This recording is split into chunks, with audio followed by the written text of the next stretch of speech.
one example, which is the Fredkin gate or the C-swap gate. So this is the truth table. It basically swaps the state of these qubits dependent on the control qubit. If you write this gate down in our native language, you get this circuit. Do not look at the details, just to say that every box that you see here is either a single qubit rotation or a 2-qubit entangling gate that I've introduced. And if you put them together in this sequence, they make a Fredkin gate. And so we can now basically save the sequence in our computer, in our classical controller. And if we call up the Fredkin gate, you can sort of play back the sequence. It'll fill in all these parameters based on a calibration table, and we can get back the Fredkin gate.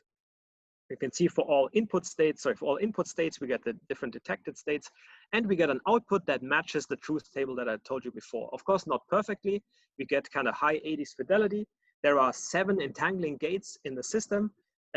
Each gate usually has about 1 to 2% error.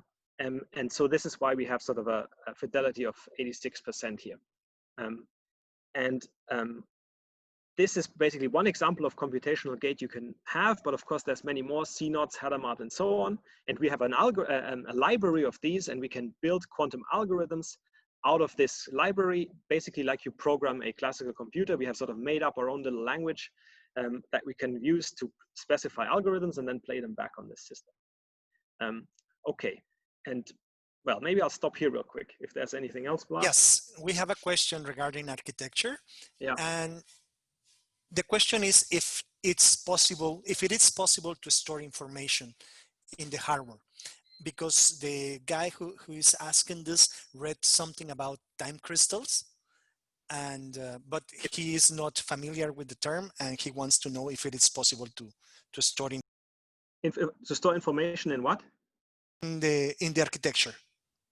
So basically the information is stored in the qubit states themselves, and this, if you don't turn a laser on, that information lives for about a second, as I said earlier.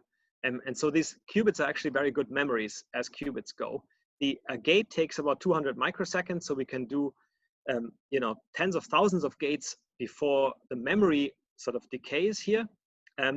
But each gate, as I said, has about 2% error, so we wouldn't really apply more than 100 gates or so anyway. So that's really what's limiting the memory, is the memory sort of gets corrupted by our imperfect information rather than by the storage time of the qubits themselves.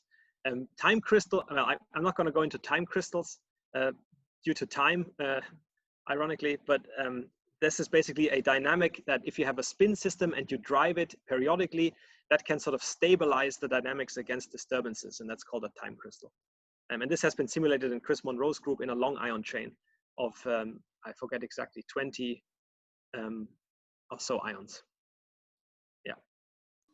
And we don't have any more questions for this section, so I think you can continue. Yeah, so this basically, now you have a programmable quantum computer, not very big one, but it is very versatile. And so we published the first results when I was a postdoc in Chris Monroe's group, this paper here in 2016. And since then, there's been kind of a wave of interest of people who want to use our system. And we've just had a lot of fun over the last 4 years working with a number of different theory collaborators in order to realize different quantum applications. And there's a wide range, everything from sort of thermal physics to quantum games and others. And I have to say, I've just had the best time working with all these people. But if you make your experiment or your system a programmable computer, it's just available to many different applications. And this is kind of what this shows. I'm going to give 2 examples for this. One is a collaboration with a computer scientist from Princeton. That's going to be this paper. And the second is the quantum walks, which is the paper by Blas's student Cynthia, who's worked with me. And that's what's going to be the next section of the talk. The first is, if you've built a system like this, you're not the only one who works on quantum computers, of course. How well does it compare to others in the field? And so last year, we worked together with Margaret Martinozzi at Princeton, who is basically a computer scientist who works on compiler architectures and so on. And she was interested in quantum computers.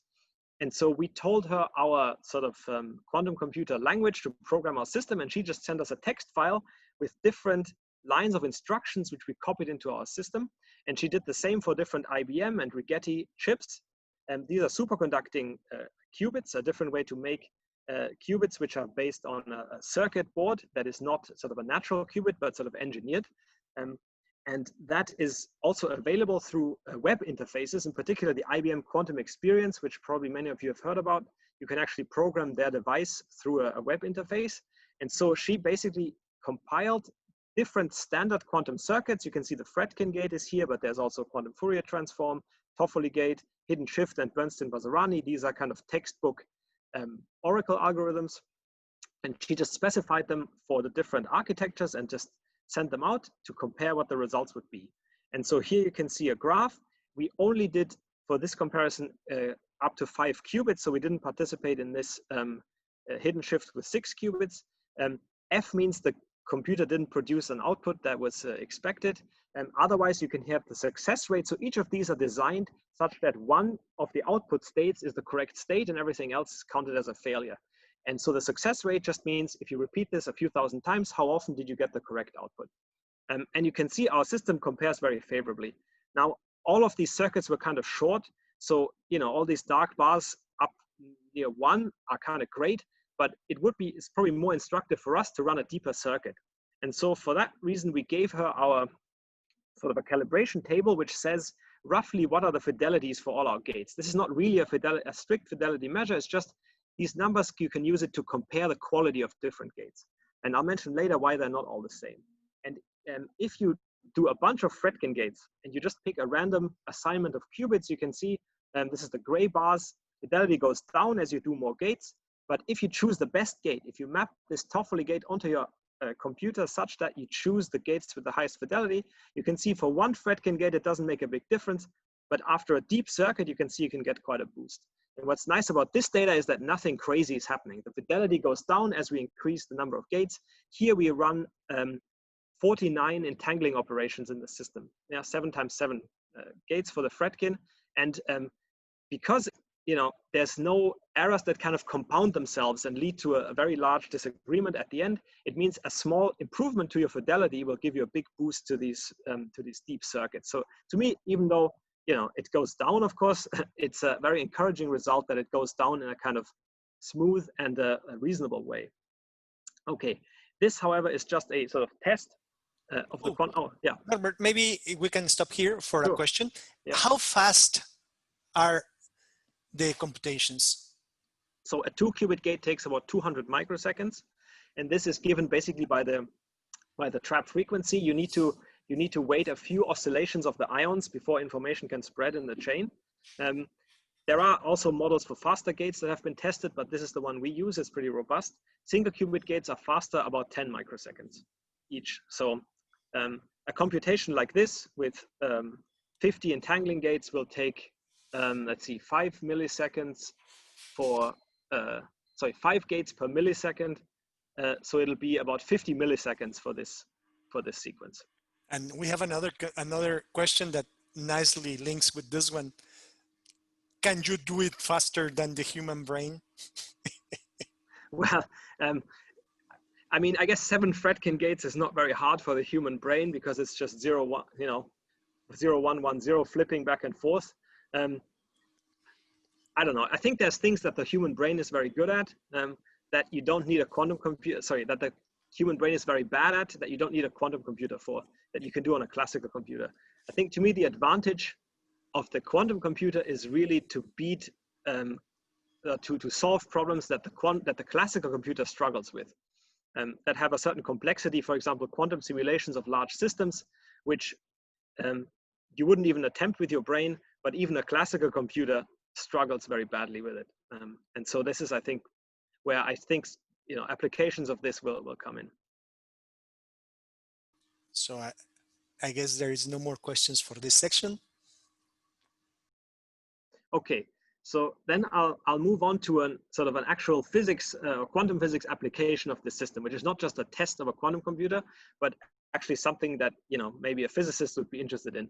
And this is quantum walks. So a random walk, of course, is a experiment where you toss a coin, and based on the coin face, you move forward or backward, and you evolve. And so there are classical random walks where you walk along a pattern like this, or there's quantum random walks. If it's a quantum coin, you will have different parts of your wave function will distribute, and you get different distributions. In particular, when you have a quantum random walk, there can be interference, and that's this blue curve. You can see that actually your chance of ending up in the middle is suppressed through this interference, while for a classical random walk, you're more likely to stay in the middle.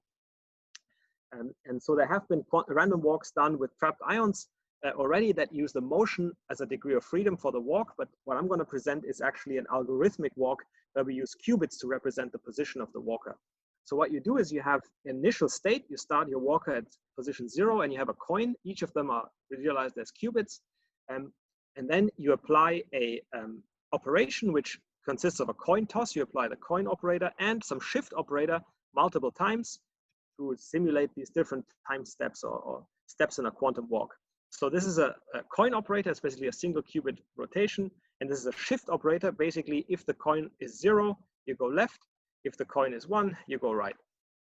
And so then you just apply this operator multiple times to a string of qubits, which represent your coin and your position. And at the end, you measure the output.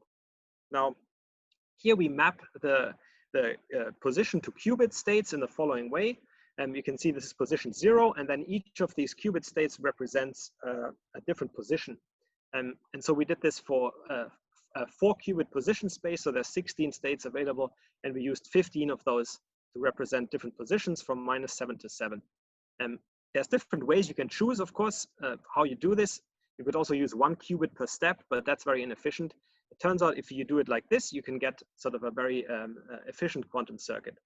And here's what the circuit looks like for the different steps. Again, I'm not going to go through all of this. Just look at the first step. You have a coin toss, and then you have 2 controlled NOT gates. What they are basically doing is they're flipping the state of these 2 middle qubits. So you either go from these 2 middle qubits at 0, 0 to 1, 1, or 0, 0 stays at 0, 0. That's the first step. And then following that, you get more coin tosses and more conditional operations through CNOTs and TOFFELYs to create this evolution. And some of them are kind of complicated combinations of CNOTs and TOFFELYs, but it turns out if you break those down into our native gates, you can actually combine these gates to either make a CNOT or a controlled rotation. Each of this can be realized by just one Malmer-Sørensen or XX gate in the system. And so by compressing circuits like this, you can actually run deeper evolutions than you could by just sort of naively applying these circuits. Okay, so these are the results from one of these experiments. Simulations are on the left, experiment is on the right. So if you bias your coin operator, you start your coin initial state in 0, you mostly go to the left. If you start in 1, you mostly go to the right. And if you start your coin in a superposition, you can see the walker evolves in a superposition of going left and right. And so this is a demonstration of this walk, but actually these walks have sort of larger applications in quantum physics. In particular, you can turn them into simulations. And so here, an example I'm going to give is the Dirac cellular automaton, which is basically a way to simulate the Dirac equation using a quantum walk. And for that, we're going to modify the quantum walk slightly. Instead of having the coin toss and a step, we're going to have a split step quantum walk. So there's going to be 2 coins. The first coin decides if you're going left, and the second coin decides if you're going right. So this is the shift operator, which either tells you to go left or stand still. And there's the other shift operator, which tells you to either stand still or go right. And it turns out if you write the operation of this evolution as a, so this is going left, standing still, and going right. If you write this down as a differential equation of the wave function, you're going to have a left and right moving wave function, which depend on the previous step, and they depend on the left and right shift. You can actually write the evolution down in this as this differential equation, which looks very similar to the Dirac equation. And in particular, if you choose the 2 coins to fulfill this condition, this simulation realizes the massless Dirac equation. And if you choose theta 1 to be 0, you can have a massive Dirac equation simulation. And now if we run this as a quantum walk, we're going to have 2 different coins, theta 1 and theta 2. And here's the experimental results. If you start with a very small mass, you can see this here. The particle just zooms left and right as fast as possible. However, if you pick a massive particle, the particle kind of wobbles around in the middle and interferes with itself. And again, up to 5 steps, we can represent the experiment basically reproduces the simulated Dirac equation very well. So this is an application for how a digital circuit can actually be used to simulate a physical system, in this case via a quantum walk framework. Okay, maybe I'll stop real quick. We have a question, yeah. Is how are the results obtained at each step of the simulations? This is step 0, so you're just starting in the initial point, and then each line here, maybe I should have said that, each line up to 5 is 1 step. So after the first step, the particle can have gone, you know, to 1 or -1, and then the next step there's interference. Maybe here's there's interference. You can go to position 2 or back to position 0, and so on. This is why you get this pattern. And so depending on the parameters that you choose, you're either zooming away as fast as possible, or for a larger mass, you get this interference in the middle. And this is similar for the sort of generic quantum walk that we did before, where you move left and right simultaneously. So going from step 0 to step 5 is kind of downward, and this is position from -7 to 7 along the x-axis.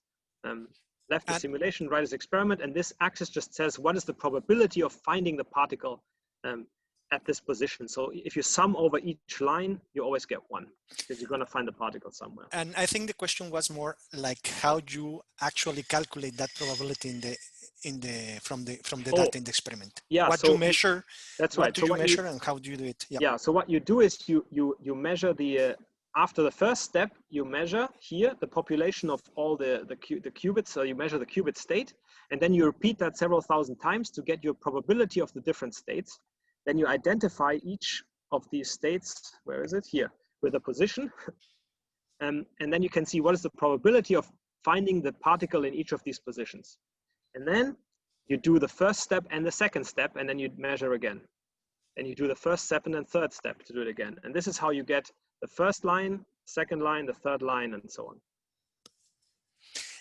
We also have a question. Give me a second. I think I lost it. Oh, no. Do you use ancillary qubits? Not in this circuit.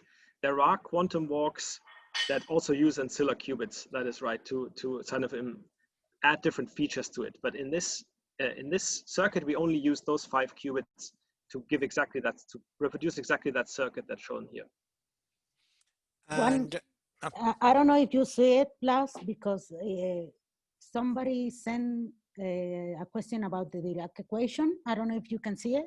I think because not. it says, yeah, because it says privately. Sorry for interrupting you. The question is from Ricardo, and the question is the Dirac equation has continuous time and the quantum walk discrete time. How do you relate them?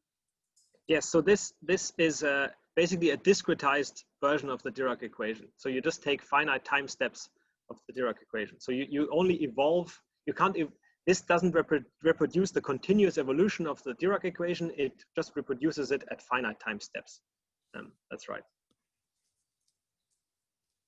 And we have another question, and I think it's more general than the ones that we have.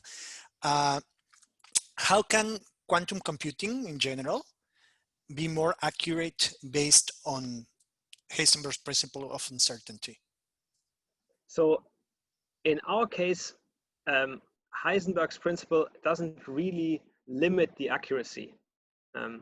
So I can maybe say what limits the accuracy in our case. So why are 2-qubit gates not better? Why is there a 2% error? And these are actual sort of classical reasons.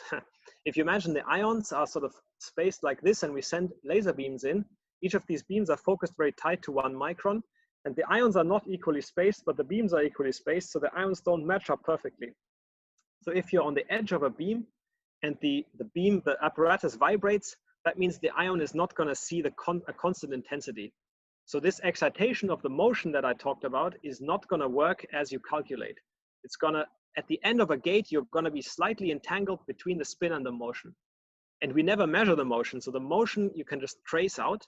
And that means the spin gets projected into a slightly mixed state every time you do a gate. And that is basically a failure of our control. We cannot control the intensity as we should. And that leads to errors. And so this slide that I'm going to talk about next is basically a way to try and mitigate that. And there are other errors too. For example, spontaneous emission. This 355 laser can also sometimes excite the ion. The ions heat up in the trap. There's electrical noise, which means the motion is excited by itself without any laser. And these are all errors that come in, but I wouldn't say that they are related to fundamental limits of quantum physics. They are really related to poor engineering at the moment. So there are fundamental limits too, but we are orders of magnitude away from them. I think there are no more questions for this section. Okay, so then how do we improve upon this, right? I would rather show you a 100-step quantum walk rather than a 5-step quantum walk. And so one thing that I'm planning to do for this is to build a trap that avoids some of these errors that I've just been describing. In particular, the trap that I've showed you is a hand assembled. So a graduate student has taken these electrodes and has under a microscope tried to align them. Okay, and they're aligned in all 3 directions, and the ions are not trapped in the way that they should. And so I'm working on a new kind of trap, which basically uses a single block of glass. And this is a bit like a Renaissance statue. Okay, take a rock and remove everything that's not a statue. You take a piece of glass and you remove everything that's not an ion trap. And here you can see a test piece made by Transloom, which is a company that specializes in this fused silica fabrication, and then you coat it in gold. This is not a trap yet, it's a very early stage, but this to me will be the perfectly engineered trap that will hopefully allow me to do longer sequences with lower error. This is not the only approach. That here you can see one from Chris Monroe's group, which is a surface trap made by Sandia National Labs. And Chris's group has also sort of folded all the optics into a single box to isolate it well from the environment, vibration isolation, and so on, to improve upon this. And there's also 2 companies now, IonQ, which is a startup that's associated with our university, but also Honeywell, which is a large company that has made a big investment in ion trap quantum computing, which are all working on the engineering of this system to improve it and reduce these errors. Okay, so now I'm going to move on to a slightly different topic, which is what else can you do with these ion chains? And can you actually, instead of just running a digital quantum computer, use some of the additional features to do some other interesting physics? And I'm going to give 2 examples. And the first one is to do with local modes. So I introduced you to these normal modes, which are basically the guitar string modes of the string, the guitar string modes of the ion chain. But you could also imagine if you take an ion chain and you take one ion and you flick it, you don't excite it resonantly, but you just sort of give one ion a kick. What's going to happen? Well, this is not an eigenstate of the system, so that excitation is going to hop to the neighbors, right? And so you can describe this system as coupled harmonic oscillators, coupled local harmonic oscillators, where each ion is a little harmonic oscillator that is given by the trapping field and the field of its friends, left and right. And that is, you can add an excitation here, and that is coupled by a Coulomb interaction, of course, to its neighbors. So you can describe it as a system of oscillators, each with slightly different frequency maybe, plus coupling constant that lets that phonon hop from one oscillator to the next. And the coupling constant is given by the distance to the 3rd power. Why? Because this is a transverse motion, so it's a bit like a dipole-dipole coupling. Okay, so can we observe this kind of physics in our system? The answer is yes. So look here, this is 3 ions. We add a phonon to ion number 3, and we can watch it hop to ion number 2 and back. It doesn't hop fully, it only hops partially, and that's because the ions are not all experience the same trap strength. So this is another asymmetry in our trap. So they're slightly out of resonance, so they don't couple fully, but you can see this hopping here. Also, if you put a phonon on ion 1, it hops to ion 2. And if you put a phonon on ion 2, you get simultaneous hopping to left and right, right? You can see these two oscillations down here. And this is this kind of slightly more complicated pattern for ion 2 as the phonons hop left and right simultaneously. This is kind of nice, but of course we also have a qubit or a spin at every location, right? I've only talked about the motion. So what you can do is you can also turn the laser beam on and blockade this hopping. So here we have no excitation on this ion, but we're turning on a strong red sideband.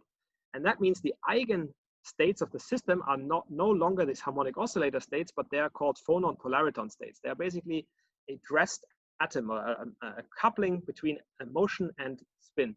And the the splitting here is now given by the Rabi frequency or by the laser intensity here.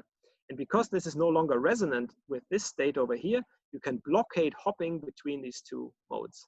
So this is the additional Hamiltonian you apply on top of the native sort of hopping Hamiltonian, which has this Jaynes-Cummings term here, with the omega red. And so can we observe this? We can test it by basically cooling the ions, adding a phonon, that's what these pulses do, adding a phonon in the middle, and then blockading different neighboring ions and see if we can watch and blockade hopping. And so here's the situation without blockade, but if we now blockade the middle ion, you can see the phonon is not hopping anymore, the phonon is trapped on ion 3.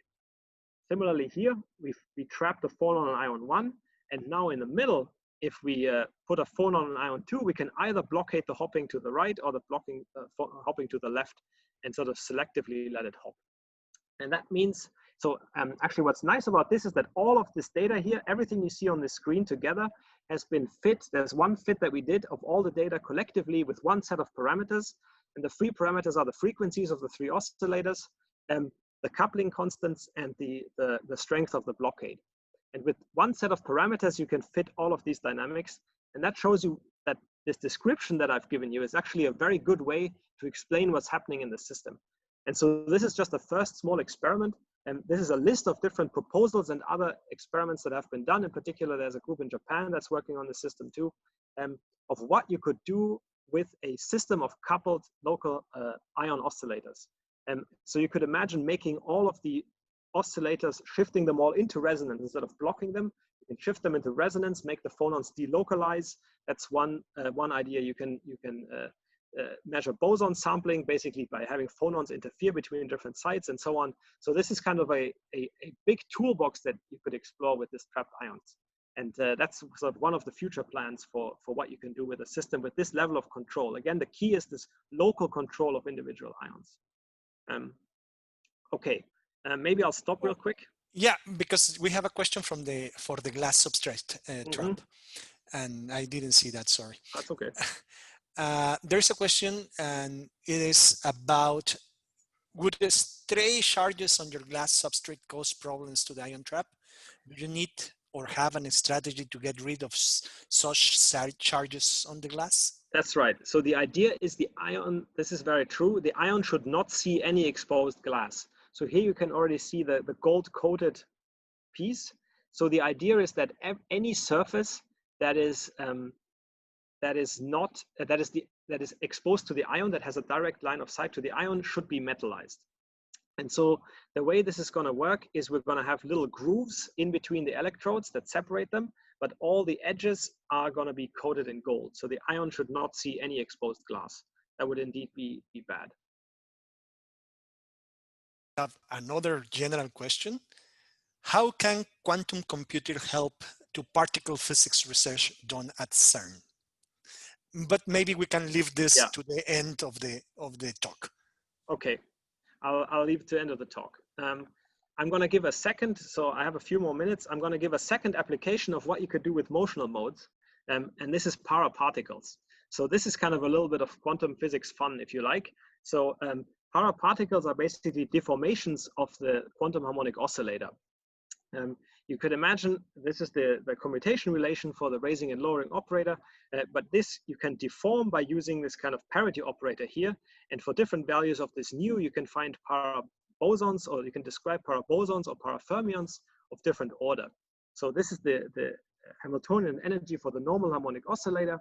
But early on in the history of quantum mechanics, Wigner and Green realized you can deform these oscillators and identify them with paraparticles.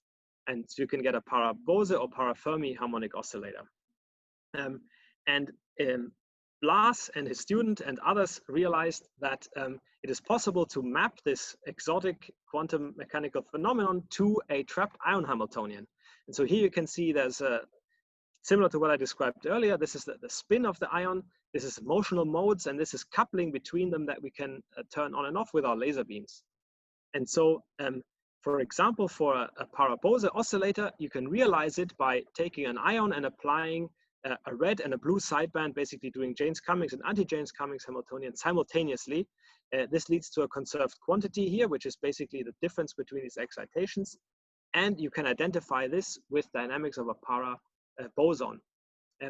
You can realize para-Bose coherent states. So for that, you start in some state 0 with para-Bose order P, and then you apply this shift operator where these A's are now para-Bose shift operators. which you can relate back to the sort of trapped ion operators.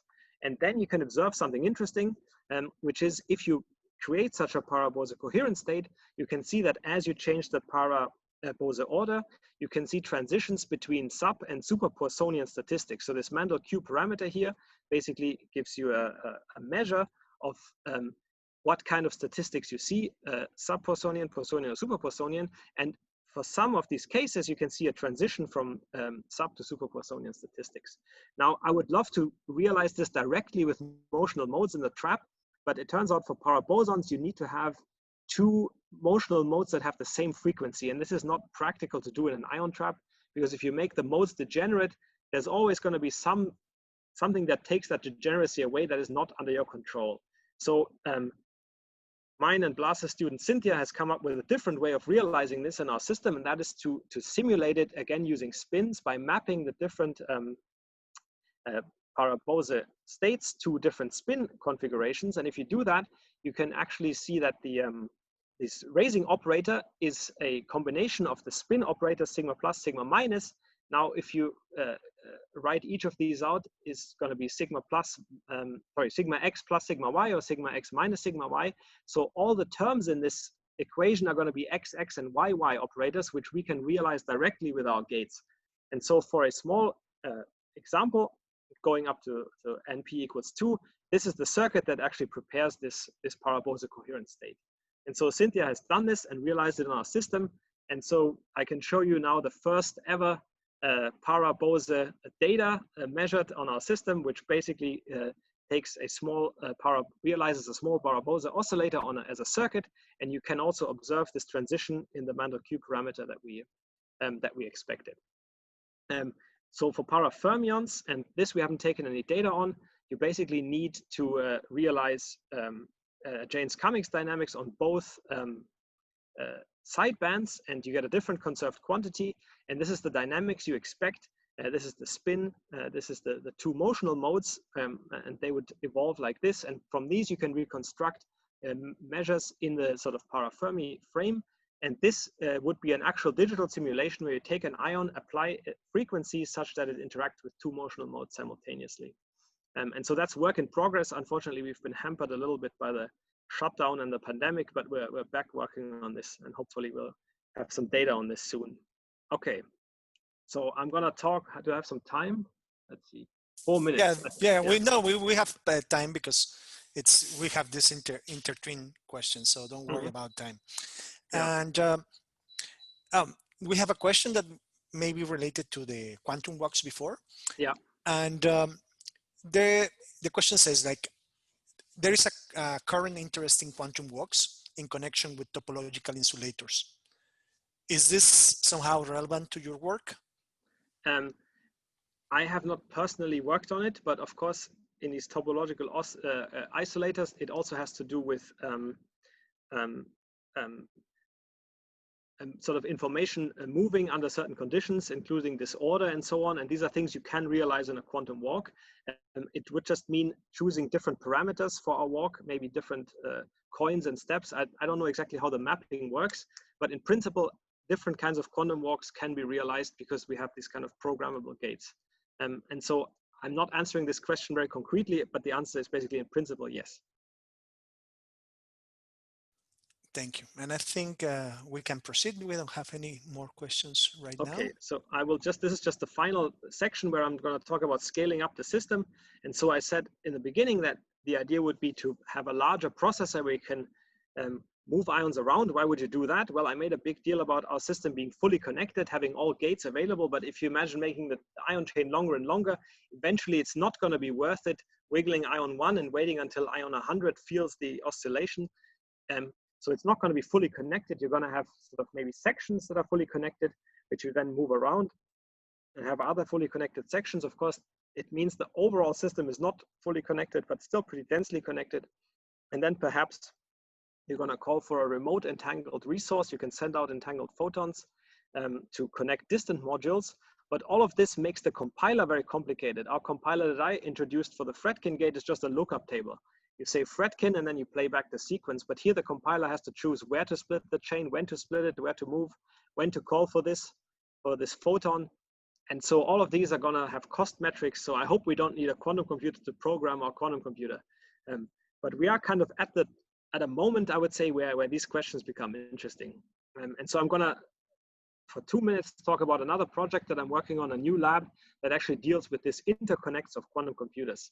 Because our classical computers have really become, as powerful as they are now when we connected them in a network. And so you'd like to do that for quantum computers too. And so there are different platforms, of course, ions, atoms, and so on, that can send out photons that are entangled with the qubits that remain behind. But all of them are kind of in the UV or visible. And all of our fiber architecture is in the telecoms range, right? The commonly favored strategy is to convert this frequency to that frequency to connect distant quantum computers. But of course, that adds cost, and also it adds noise and inefficiency. So I thought if we think about it in a slightly different way, we can look at it like this. So this is a node. In the network, this red circle is the distance you could achieve to the next node if you had 1550 nanometer photons available. So this would be a few tens of kilometers. But perhaps your next node is not that far away. Maybe you want to build a city-sized network. And if your next node is within this green circle, that means directly transmitting the photon from the ion is actually better than converting to another wavelength, because it's close enough that the fiber loss is smaller than the conversion loss. And to make this green circle as big as possible, you need to find ions that have as red a wavelength as possible. So here you can see wavelength versus loss in a fiber. This is, of course, the global optimum 1550, but there are some other windows here. I would say, if you ask someone, what is the shortest wavelength that still kind of makes sense, you would say here around 1100, right? Then it gets worse, and then it doesn't really get better. And it turns out there is an ion that has a wavelength at that very frequency, strontium. And you could imagine exciting a strontium ion to this state up here, P equals -0.5. And there are different decay paths. And so you can end up with an ion, which is in a superposition of 0 and 1, with a photon entangled with that ion. So after this decay, you'll be in a state sigma plus 0 plus sigma minus 1. And so this is kind of a Bell type state where one particle is a photon polarization degree of freedom, and the other part is the ion spin. And so this is a design for the trap. None of this exists yet. I'm currently with a couple of students building a new lab to demonstrate this. Okay, with that, I'm gonna finish roughly on time. I want to thank everyone involved. So this is my group at the moment. Elena is my postdoc. The others are students, 2 undergrads. I particularly want to thank Cynthia, who took the data for the quantum walk and together with Blas has developed this paraparticle schemes. Sonika has been a very productive collaborator of ours. We've realized several algorithms. And Chandru is a researcher in India. He developed this quantum walk and Dirac cellular automata for us. Funding agencies, of course, thank you. And big thanks to Chris Monroe, from which my group has kind of come originally and under whom I've started this lab. And thank you for listening. Thank you for joining us today.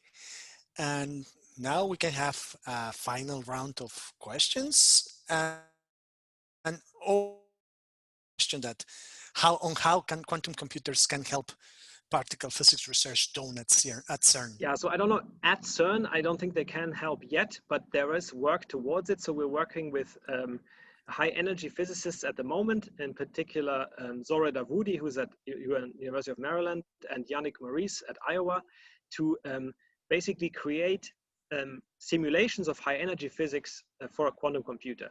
And so there are simplified models of sort of high energy physics and quantum chromodynamics that you can realize on a quantum computer, in particular the Schwinger model, which is kind of sort of a 1+1D quantum field theory that has been done on trapped ions. And we've done a few measurements along those lines. Also scattering problems, which is of course relevant to CERN.